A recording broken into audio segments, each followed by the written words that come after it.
კვირას 11 მაისს ყოვლადწმინდა სამების სახელობის საპატრიარქო ტაძარში საკვირაო ლიტურგია აღევლინა. დღეს საქართველოს მართლმადიდებელი სამოციქულო ეკლესია აღნიშნავს განრღვეულის კვირას. ეკლესია მოიხსენიებს მართალ ტაბითას, წმინდა მოციქულებს, იასონს და სოსიპატრეს, 70 თაგანთა, წმინდა მოწამე კერკირა ქალწულს, წმინდა მოწამეებს დადას მაქსიმეს და კვინტილიანეს, წმინდა მოწამეებს სატორნის იაკის ქოლეს ფავსტიანეს, ზენონს ვიტალის და სხვებს. ღვთისმსახურება საპატრიარქო ტახტის მოსაყდრამ სენაკისა და ჩხოროწყუს მიტროპოლიტმა შიომ სხვა სასულიერო პირებთან ერთად აღავლინა. წირვის დასრულების შემდეგ მღვდელმთავარმა მრევლი დალოცა და ქადაგებით მიმართა. ქრისტე აღდგა. ქრისტე აღდგა. ქრისტე აღდგა. სახელითა მამისათა და ძისათა და სულისა წმინდისათა. ძვირფასო მამებო, ძმებო და დებო, გილოცავთ დღევანდელ კვირა დღეს, რომელსაც ეწოდება განრღვეულის კვირა, რადგან წირვის დროს იკითხება სახარება უფალ იესო ქრისტეს მიერ განრღვეულის განკურნების შესახებ. იერუსალიმში ეგრეთ წოდებულ ცხრის კარიბჭესთან იყო აუზი, რომელშიც დროდადრო ჩამოდიოდა ანგელოზი, წყალს ამღვრევდა და ვინც პირველი ჩავიდოდა ამ წყალში, რა სერითაც არ უნდა ყოფილიყო დაავადებული, იკურნებოდა. ამიტომ იქ იყო ბევრი სნეული, ბრმები, ხეიბრები და მათ შორის იყო ერთი განრღვეული კაცი, რომელიც 38 წელი ავად იყო. მაგრამ ვერ ახერხებდა წყალში ჩასვლას, რადგან არ აღმოჩნდა ადამიანი, რომელიც მას დაეხმარებოდა ამაში.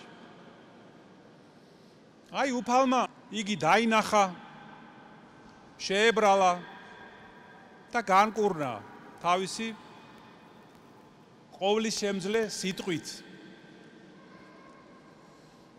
და აი ამ სახარებაში რამდენიმე მომენტი იპყრობს ჩვენს ყურადღებას.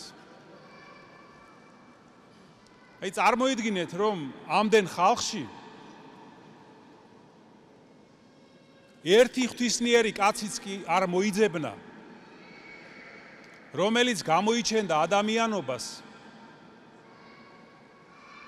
და ადგილს დაუთმობდა, თავისზე წინ გაუშვებდა აი ამ სნეულს და წყალში ჩასვლაში დაეხმარებოდა.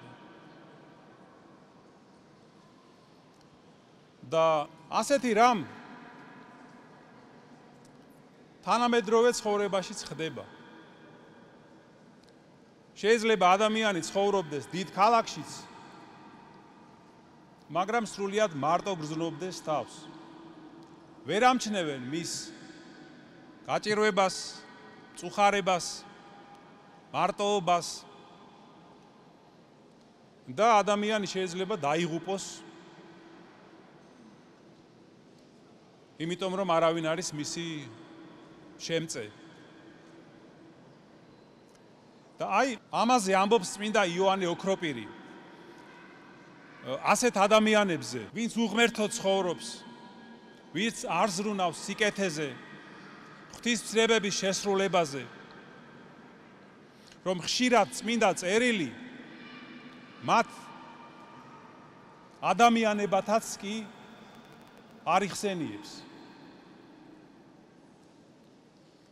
აი მაგალითად ნახეთ რას ამბობს ისაია წინასწარმეტყველი შუაგულ იერუსალიმში. მოვედი და არ იყო კაცი,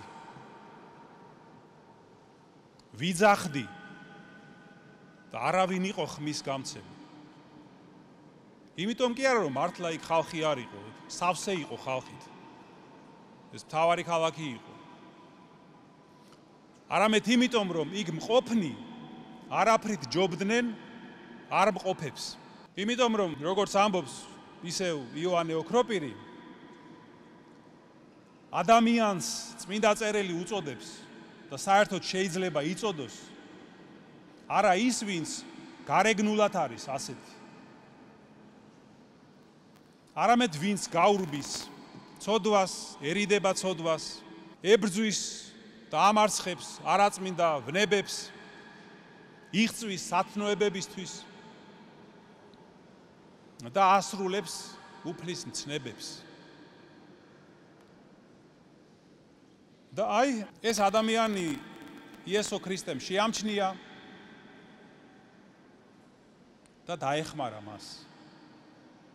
ამ განხრეულმაც დაინახა უფალი, უპასუხა მის ხმას და განიკურნა. ასე რომ აი ყველას ვინც არის მწუხარებაში, განსაცდელში, თავს გრძნობს მარტოდ, უნდა ახსოვდეს, რომ უფალი ხედავს მათ, ახლოს არის და დახმარების ხელს უწვდის.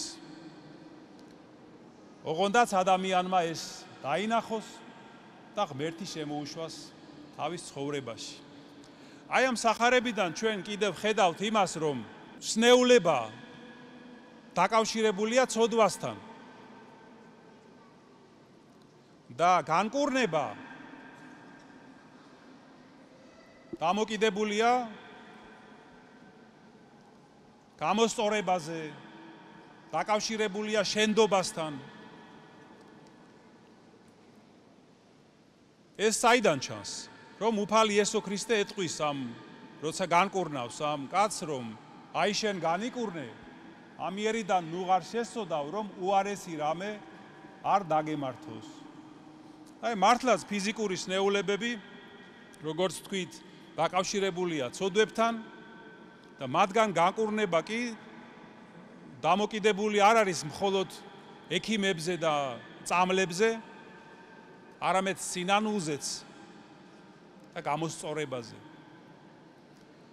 მაგრამ ფიზიკური სნეულებების გარდა არსებობს კიდევ სულიერი სნეულებები. და ეს სნეულებები შეიძლება იყოს არა მხოლოდ ცალკეული პირების, არამედ მთელი ოჯახების, საზოგადოებების, სახელმწიფოებისაც კი. და ისინიც დაკავშირებულია ცოდვასთან და მათგან განკურნებაც უნდა ხდებოდეს მხოლოდ სინანულით, გამოსწორებით და ღმერთის ცნებების შესრულებით. და ჩვენი ქვეყნის ცხოვრებაშიც ვხედავთ ასეთ სულიერ სნეულებებს ჩვენ ხალხში და ძალიან ვწუხართ ამის გამო. ამიტომ ჩვენ უნდა ვიქონიოთ ბოროტებასთან ბრძოლის შემართება, რომ ჩვენში გაიმარჯვოს მშვიდობამ, სიკეთემ და სიყვარულმა, რაშიც შეგვეწიოს უფალი ჩვენი იესო ქრისტე თავისი მადლით და კაცმოყვარებით, რომელსაც ჩვენის ყოველი დიდება, პატივი და თაყვანისცემა თანა მამით და სული წმინდით ურთ აწ და მარადის და უკუნითი უკუნისამდე. ამინ. აღსანიშნავია, რომ 12 მაისს წმინდა ანდრია პირველწოდებულის საქართველოში შემოსვლის დღე და ყოვლადწმინდა ღვთისმშობლისადმი საქართველოს წილღვთომილობის დღესასწაული აღინიშნება. სადღესასწაულო წირვას საპატრიარქო ტახტის მოსაყდრე, სენაკისა და ჩხოროწყუს მიტროპოლიტი შიო მღვდელმთავრებთან ერთად მახათას მთაზე მდებარე ივერიის ყოვლადწმინდა ღვთისმშობლის ხატის სახელობის ტაძარში აღავლენს. ღვთისმსახურება ხვალ დილის 10 საათზე დაიწყება.